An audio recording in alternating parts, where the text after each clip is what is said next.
Another week, boys, and another TWAB. This week in Destiny, we're getting ready for Ash and Iron. The oven has been burning behind the scenes, and we're excited to show you what we've been cooking. You thought we'd make an iron pun, didn't you? We're hosting an upcoming stream to talk about the major update, sharing more details about next week's portal additions and changes, more details about the upcoming rules first race, and celebrating Hispanic Heritage Month. Here's a full rundown of what we're discussing today. Ash and Iron next week, fresh portal loot, trials rewards, portal buffs, portal rewards improvements, dungeon layers, featured gear for renegades, rules first updates, release date change, and streaming requirements. Release date change and streaming requirements. Patch notes preview, voice acting update, humble choice, and celebrate Hispanic Heritage Month with us. So let's hit it. All right, Ash and Iron launches next week. Developer live stream. This will be next Tuesday. Tune in September the 9th. Join us next Tuesday, September the 9th, as we offer our preview of Destiny 2 Renegades. And the development team gathered a deep dive on the new Ash and Iron major updates, also launching that day. We saw the trailer earlier, guys, if you want to check out that breakdown. Now, everyone watching our stream on the Bungie Twitch channel for at least 15 minutes with their Bungie account linked will earn the Knights of Old emblem as a Twitch drop. Knights of Old, okay. Yeah, we'll be watching it next week too, guys. I hope it's good. It's got to be good. Renegades will be launching in December, and we do know that it's a Star Wars themed expansion. I'm not really sure what that collab is going to involve outside of Star Wars stuff, but we'll see what they show us. Upcoming portal updates. Our biggest set of changes to the portal yet are just around the corner. New gear, more activities than ever before, plus tons of upgrades to create more rewarding experiences. Here's a look. Previously announced reward buffs coming September the 9th. As a reminder from last week, we're making portal reward buffs based on your feedback. Lots of buffs. Several Fireteam Op activities will have an increase in the number of drops. Activity timers have been rebounded across the board. Players will have a chance for a prime Ingram drop per portal activity completion reward. The portal timer bonus earned will grant 5% minimum score. Conquest will become replayable, and your account's highest power will be used for reward score. Additionally, the Desert Perpetual Raid will have the following: weekly challenges for added power progress, improved gear tier drops, gear attunement added. Before we move to post-launch updates, we have two more changes that will be released on September the 9th. Increased chance of earning prime Ingrams on activity completions in the Crucible. Increased bonus focus drop rates from 25 to 66% in the Crucible. Okay, good. Trials rewards. If you haven't heard yet, we're bringing back a weekly featured weapon for Trials. This will bring PvP gear to parity with the PvE experience and provide opportunities for players to focus their efforts on acquiring specific pinnacle PvP gear. The Trials weekly featured weapon can be acquired with each visit to the Lighthouse and will have a chance to drop in addition to all pre-existing rewards when completing a match, win or lose. The drop chance varies depending on grade, with C+ scaling to 20%, A+ scaling to 60%. More details will be shared in next week's twit. All right.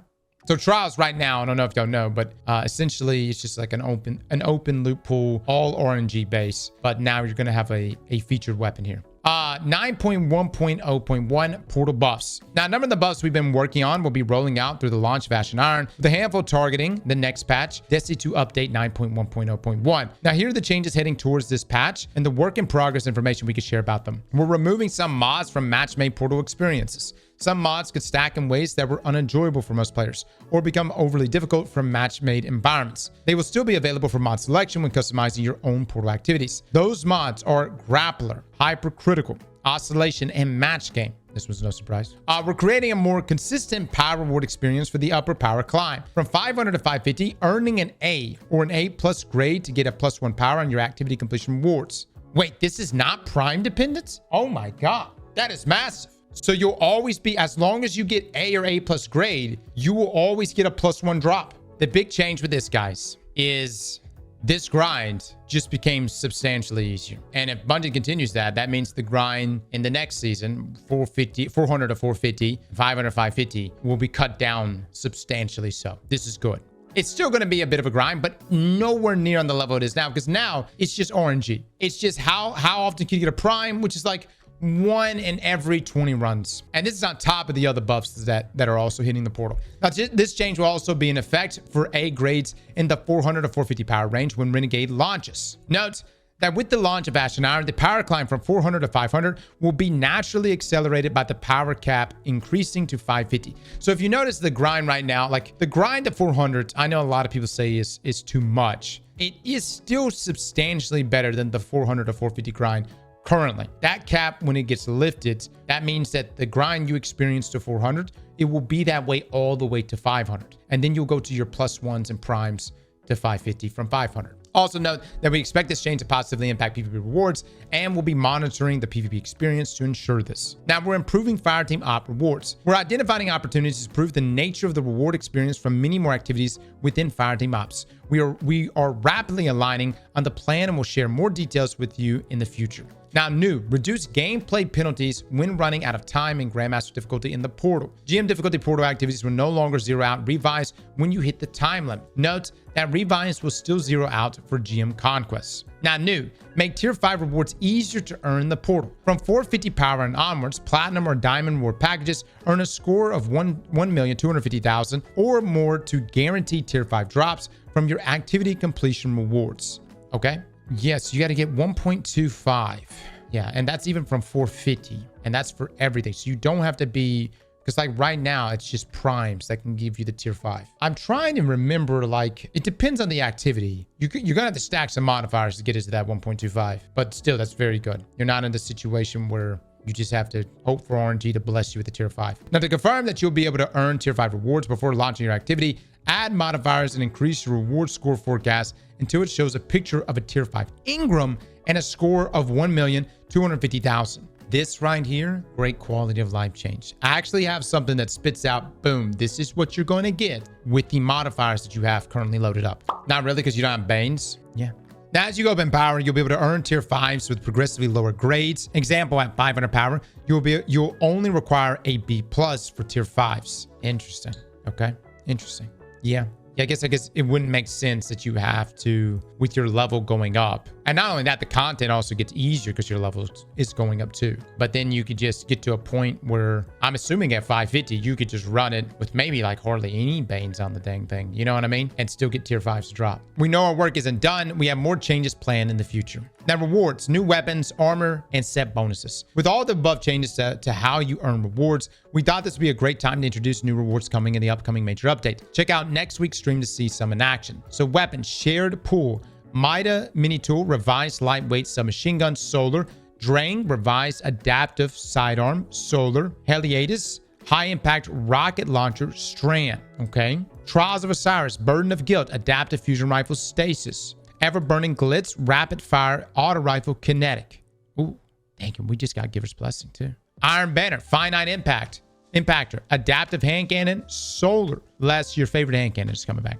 Pinnacle Ops, force memorializer, precision scout rifle, kinetic. Seraphine Haze, aggressive submachine gun, stasis. Oh, and we're also getting a buff for aggressive submachine guns. Solo Ops, Fireteam Ops, redacted. Crucible Ops, redacted. Now, armor and set bonuses. Solo Ops, Fireteam Ops, smoke jumper armor suits. Set bonus, this is the 2-piece despairing soul set. 2-piece ride together, die together. When you pick up an aura power, gain a brief period of rapidly decaying damage reduction. Oh, that might be nice. 4-piece, too old for this. Super damage causes health and shields to regenerate while you're in motion. Additional super damage refreshes its effect. Okay.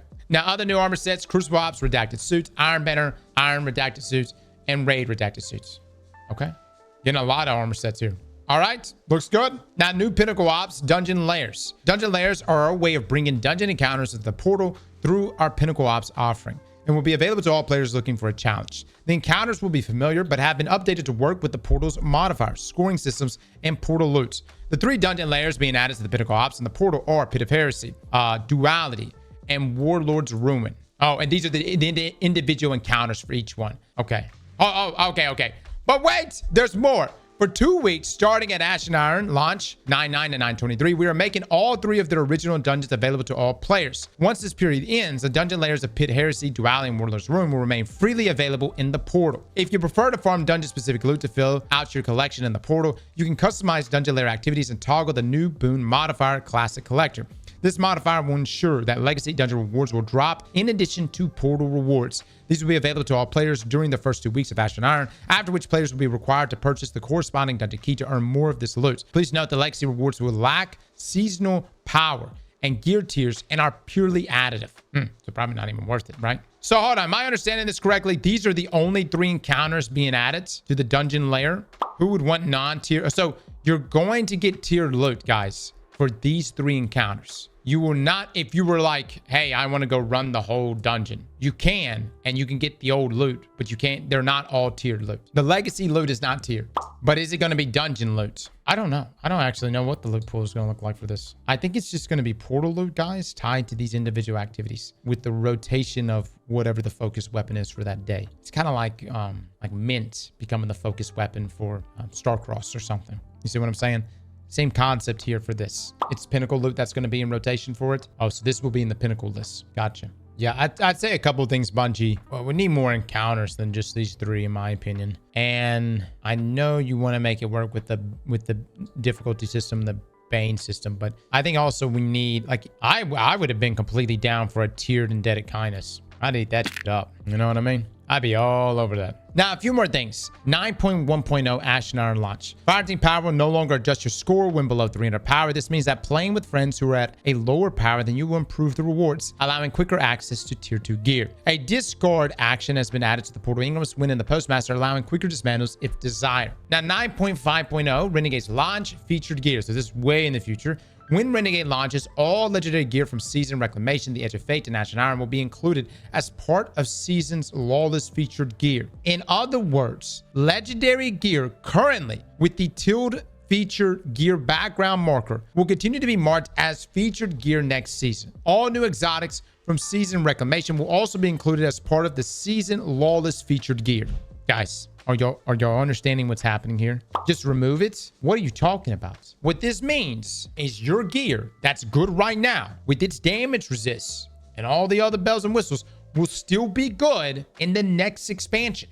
There won't be a hard reset on your gear. You will have a level reset. Yes, there will be a level reset, but the act of leveling should be better. Now, new gear bonus will be changing for the Season Lawless artifact. Starting in Season Lawless, the new gear bonus will be a flat bonus for all featured gear. It will no longer be tiered as it is currently in Season Reclamation and will be a max 5% damage for weapons and a max 10% damage resistance for armor. Hold on. The new gear bonus will be changing for the Season Lawless artifact. Starting in Season Lawless, the new gear bonus will be a flat bonus for all featured gear. It will no longer be tiered as it is currently in Season Reclamation and will be a max 5% damage for weapons and a max 10% damage resist for armor. I see. Okay. No. Do y'all not understand what's being said? It's going to... Oh, God. You guys got to calm the f down. Tier 1 armor will give you the same damage resist as Tier 5 armor. Your Tier 1 weapon will give you the same damage buff as your Tier 5 weapon. They're not removing your tiers. They're not going to suddenly take your armor and say, you know what? We're going to turn this into legacy gear. Well, you could sit there and say, hey, you know, doesn't that suck? Isn't there supposed to be an incentive for getting Tier 5 loot? Sure, I see where you're coming with that. At the same time, I think the drip and the all enhanced perks and the 3 traits per column, that's the real reason. You know, whether we go from 4% to 6% or to 8% or whatever, you know what I mean? Now, this is still getting a pullback because right now, your gear, your Tier 5, I think does 10% more damage and you take 15% less damage. And so they're pulling this back to 5 and doing 10% for the armor instead of 15. It's objectively a nerf. Yeah, I just don't give a shit. Like, I don't give a shit about the 5% buff. I'm not looking at that going, oh my God, that's 5% right there. You know what I'm coming from? Or even 10%. Even on the 10% front, you know what I mean? I'm completely fine with like weapons being on the same level ground and your weapon is better than the next weapon purely based on trait combination. That's it. Trait combination and enhanced perks. Not a stamp that says, boom, this thing does 5% more damage. Epic Raid update, release date, and world first streaming requirements. Okay, there's streaming requirements.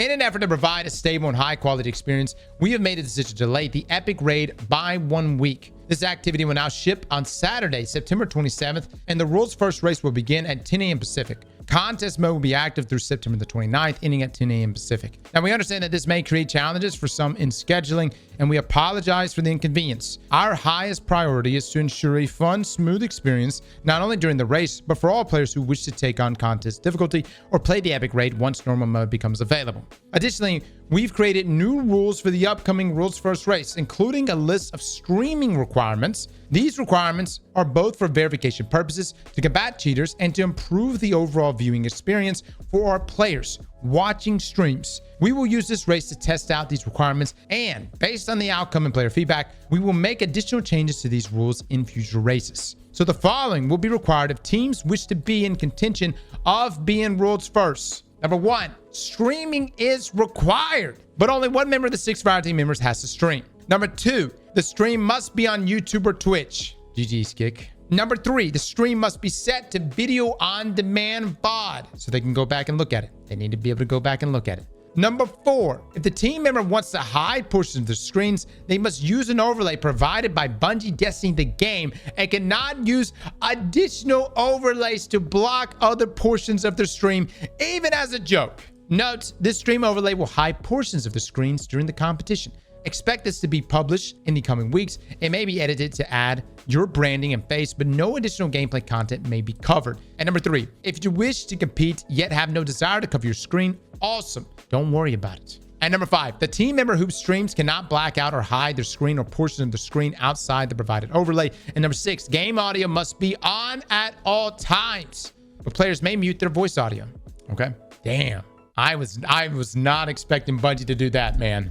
I was not expecting Bungie to do that. I thought they were just going to say, okay, you do have to stream, but I wasn't expecting them to get into the overlay to talk about people blocking out things. This is going to be a hell of a crackdown. And look, keep in mind, guys, it had to happen. 70% of the people that completed the day 1 raid for Desert Perpetual were cheaters. You gotta have a system here that can govern this.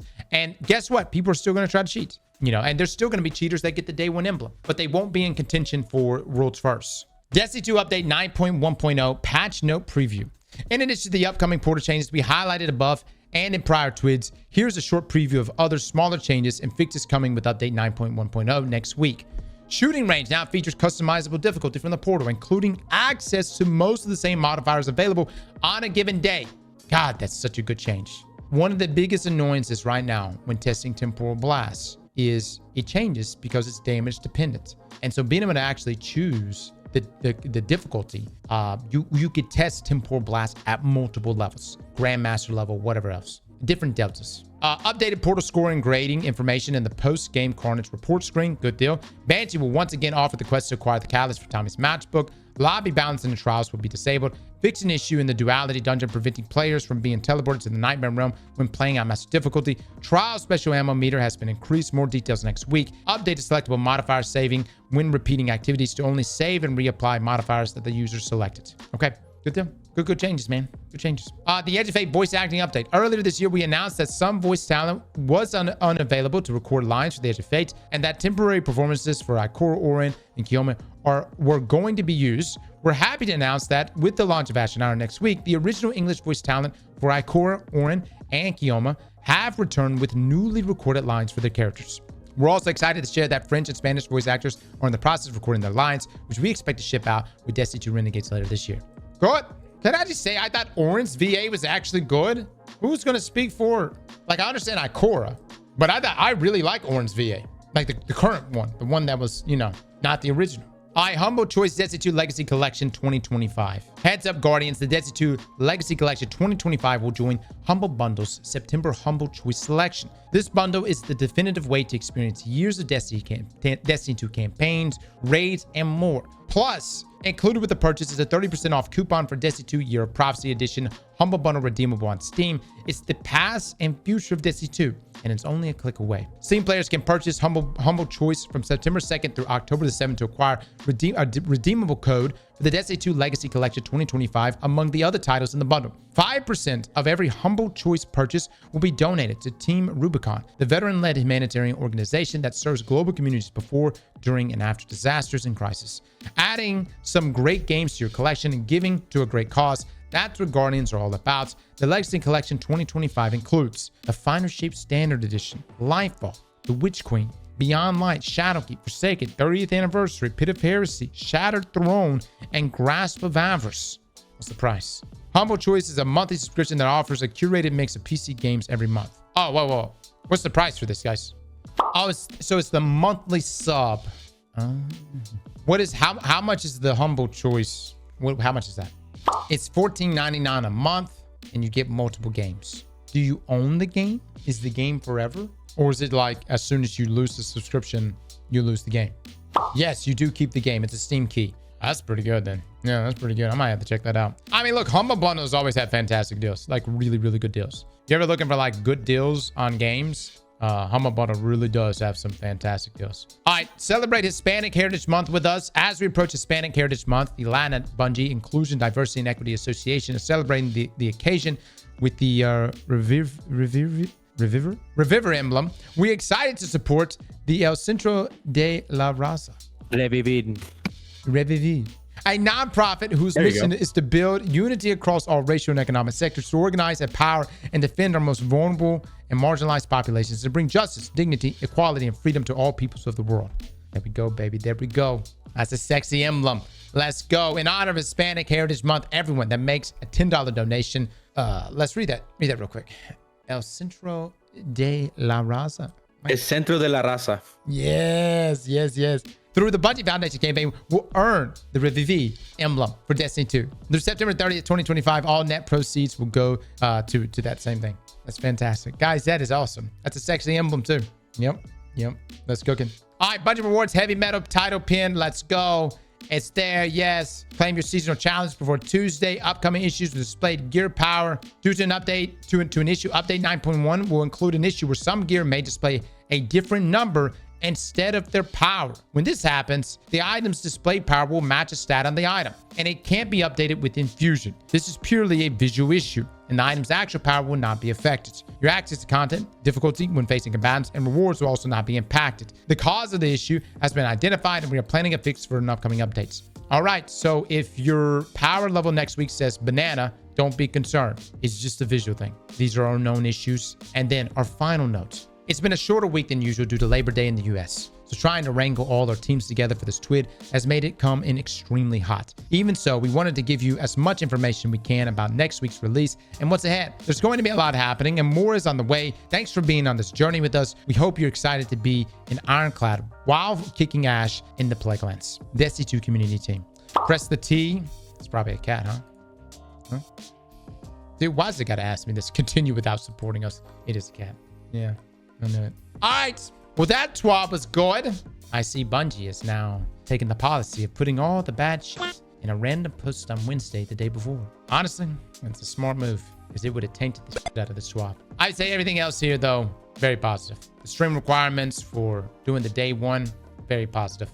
And the level changes, huge, guys. I don't think you guys are truly grasping because I had some people in the stream and chat that were saying some things about the leveling. The leveling process from 400 to 450 or 500 to 550 is about to be substantially better. Paul, what is y'all's thoughts? Nothing crazy for such a delayed TWAB. Oh my God, dude. Look. Back in my day, we didn't get a TWAB till 8 p.m. sometimes. All right. Back in my day, I used to just wander around for hours in the afternoon waiting for a TWAB that could potentially drop at any moment. Back then, they were busy making a good game. Oh my God, brother. Let me tell you something. That hurts. Oh, that fucking hurts, man. That one stings. Slap that like button like your mama told you right.